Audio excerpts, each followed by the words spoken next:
find it really moving, and it's something slightly voyeuristic but in a terribly gentle way. With my kind of limited experience of working at arts and health and arts and mental health, I haven't really seen anything particularly like this. I think he would love this. I think he would really have loved this. I think he'd like the idea of being immortalised and people listening to me say nice things about him, mostly. Hello, my name's Ellie Harrison and I'm doing a whole sequence of projects called the Grief Series, and they're all about death. You can find out more about the Grief Series by visiting the website, which is griefseries.co.uk.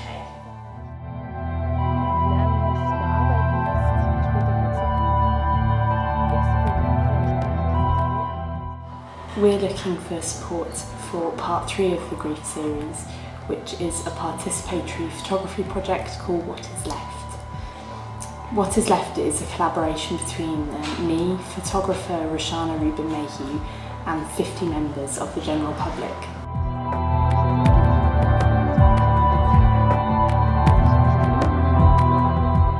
What we do is me and Roshana go to a participant's home and we take a portrait of them with an object that they've inherited or acquired from someone who's died. So far we've got 11 portraits, so we started off doing the process on me, so there's a portrait of me with my mum's gloves, and then we extended it to 10 participants.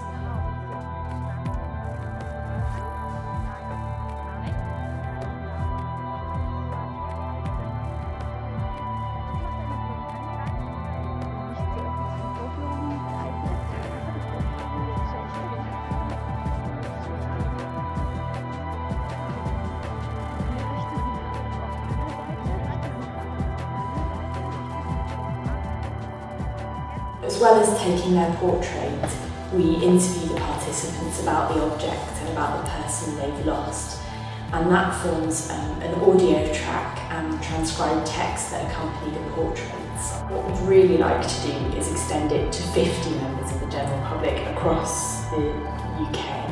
So we want to work with a really diverse group of participants, whether that's young people, old people, people with different faith perspectives, so that we get a really well-rounded project.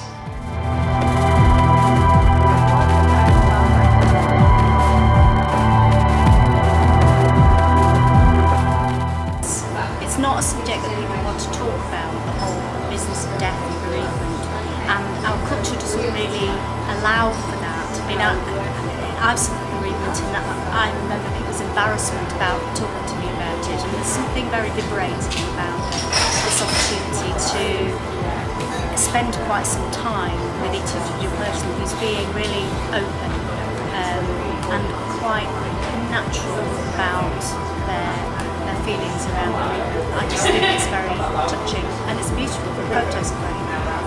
There's going to be 2 main outcomes of the project. The first one is that we'd like to exhibit it across the UK. So it might be that we work with participants and then we exhibit the work in their community. We also want to experiment with exhibiting the work in empty houses in the heart of different communities, so that people that might feel intimidated by a gallery, or just people that might not usually visit galleries, might interact with the work. The second outcome is that we want to, when we've finished working with 50 participants, we want to make a book that draws them all together. So that will be images and text and then an audio CD.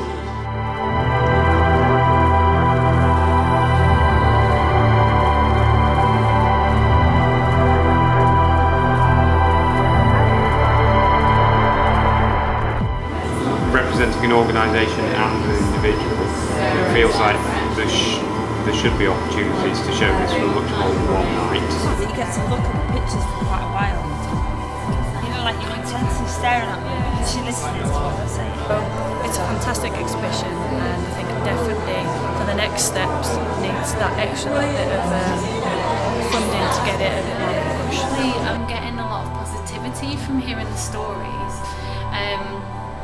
And I think that's what I'm doing more than anything else, is listening to the stories and trying to build a picture of this person who no longer exists in a way that is actually pleasant and made me like smile and laugh a lot, which I wasn't expecting. We're looking for £1,000 for our project, and to say thank you to people when they donate, we have some cool stuff. So for a donation of £10 you get a badge and a mention in all the gallery copy. For a donation of £25 you get all of that stuff, but you also get a poster. And for really large donations of £50 or even more if you're feeling generous, you get all of that stuff, a mention in the final book, and we have tickets for part 2 of the series, The Reservation. So if you donate, you get a badge so you can be part of Team Grief, and you also get a nice warm fuzzy feeling for having supported a really good quality arts project.